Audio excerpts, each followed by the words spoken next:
আসসালামু আলাইকুম, কেমন আছেন আপনারা? আশা করি সবাই ভালো আছেন। আমিও আপনাদের দোয়ায় বেশ ভালো আছি, আলহামদুলিল্লাহ। আজ খুব সিম্পল একটি রেসিপি দেখাবো। রুই মাছ ভাজা বা যে কোনো মাছ ভাজা খেতে অনেকেরই খুব পছন্দের খাবার আসলে। আহ, আর বাঙালি তো মাছ ভাজা আর শুকনা মরিচ ভাজা খুবই ভালো লাগে। তাহলে খুব সিম্পল একটি রেসিপি আমি আপনাদের সাথে শেয়ার করছি। এই মাছটি আমি কিভাবে ভাজলাম, আর এটা কিন্তু খেতে খুবই ভালো লাগে। তাহলে দেখুন। আর মাছ ভাজা ছোট বড় কিন্তু সবাই পছন্দ করে। আমি বেশিরভাগে মাছ ভাজাটাই পছন্দ করি বেশি। তাহলে দেখুন, আমি এখানে এই মাছটি খুব ভালোভাবে লবণ দিয়ে, তারপরে একটু হালকা গরম পানি, কুসুম গরম পানি দিয়ে তারপর এটা কিন্তু ভালোভাবে পরিষ্কার করে নিয়েছি। ধুয়ে মাথাটা যখন ধুবো, আমরা পরিষ্কার করব, হাত দিয়ে ঘষে ঘষে তারপরে পরিষ্কার করতে হবে। আহ, তাহলে আর মাছে কিন্তু একটা গন্ধ থাকে, ওই গন্ধটা যাতে না থাকে। এখন দিয়ে দিলাম পরিমাণ মতো লবণ। ভাজা মাছে একটু লবণটা একটু বেশি দিতে হয়। এখন দিয়ে দিলাম রসুন বাটা, খুব কম দিতে হবে। দিয়ে দিলাম আদা বাটা। এই মশলাগুলি কেন দিয়ে দিলাম, এটা আমি রান্না করব না, এটা ভাজাই খাবো। শুধু ফ্রাই করব খাওয়ার জন্য, এই জন্য। আর রান্না করলে কিন্তু এত মশলা আমি ব্যবহার করতাম না। তবে যখন আমরা ভাজা মাছ খাবো, ধনে গুঁড়ো, হলুদ গুঁড়ো, আর মরিচ, জিরা গুঁড়ো, এগুলা সবই দিতে হবে। দিয়ে ভালোভাবে এটা মানে মশলার সাথে মাছটা মিশিয়ে মেখে নিতে হবে। দিয়ে দিলাম জিরার গুঁড়ো। এখন মশলাগুলি মাছের সাথে এইভাবে মাখতে হবে, প্রত্যেকটা মাছের ভেতরে বা বাহিরের অংশে যেন ভালোভাবে মশলাটা লেগে যায়। ঠিক এইভাবে আমি ভালোভাবে মেখে দিব, যাতে কোনো অংশে বাকি না থাকে। আর মাথাটা দেখতেই পাচ্ছেন, হাত দিয়ে দিয়ে আম, ভিতরের অংশেও মশলাটা ভিতরে ঢুকিয়ে দিব, যাতে খাওয়ার সময় খুব ভালো লাগে। কোথাও যেন কোনো অংশে যেন বাকি না থাকে মশলা। এইভাবেই দিতে হবে। আমার এই সিম্পল রেসিপিটি যদি কারো কাছে একটুও ভালো লাগে, তাহলে লাইক দিন, শেয়ার করুন আমার চ্যানেলটি, আর আমার চ্যানেলটি সাবস্ক্রাইব করুন। এই যে দেখুন, হাত দিয়ে আমি এইভাবে ঘষে ঘষে কিন্তু একটু সময় নিয়ে তারপরে রেখে দিব। আমার মাখা হয়ে গেছে। এখন কমপক্ষে 30 থেকে 20 মিনিট পর্যন্ত, 20-30 মিনিট আমি রেখে দেব, যাতে লবণটা আর মশলাটা মাছের মধ্যে অ্যাডজাস্ট হয়ে যায়, এই জন্য। আর যদি রান্না করতাম তাহলে এত সময় লাগতো না। এখন একটি প্যানে আমি তেল দিয়ে দিলাম।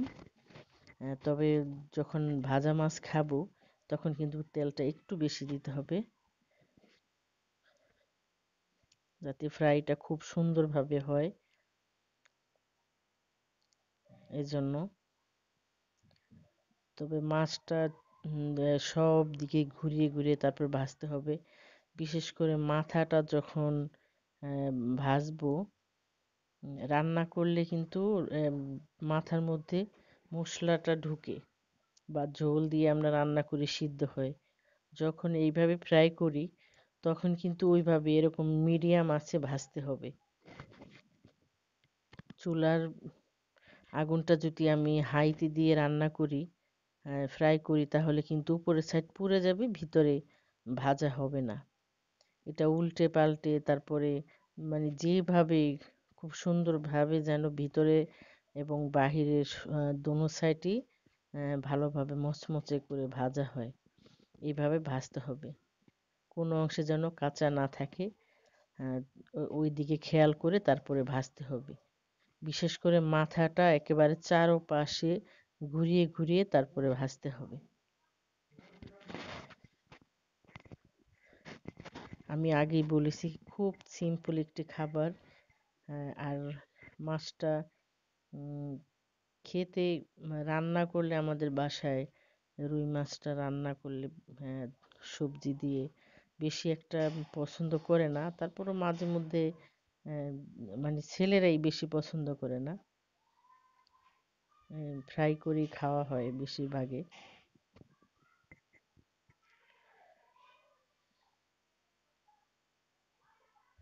তবে মনে রাখতে হবে চুলার আঁচটা কিন্তু মিডিয়ামে দিয়েই ভাজতে হবে।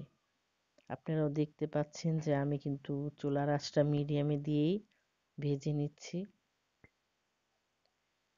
মাথাটাই যে এইভাবে উল্টে পাল্টে সব দিকে ঘুরিয়ে ঘুরিয়ে তারপর ভাজতে হবে, আর না কিন্তু খাওয়া যাবে না, ভিতরের অংশটা কাঁচা থেকে যাবে, কেননা মাথার অংশটা কিন্তু খুবই মোটা, এই জন্য।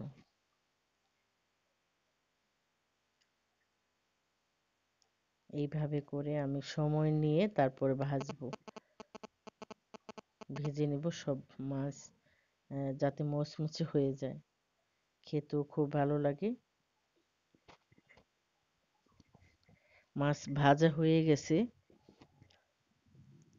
এখন দেখুন খুব মচমচে কিন্তু হলে, আর মাছ ভাজা দিয়ে শুকনো মরিচ দিয়ে এই যে দেখুন আমি সব দিকে কিন্তু ঘুরিয়ে ঘুরিয়ে তারপরে ভেজে নিয়েছি। এটা কিন্তু এখন সম্পূর্ণ খাবার উপযোগী হয়ে গেছে।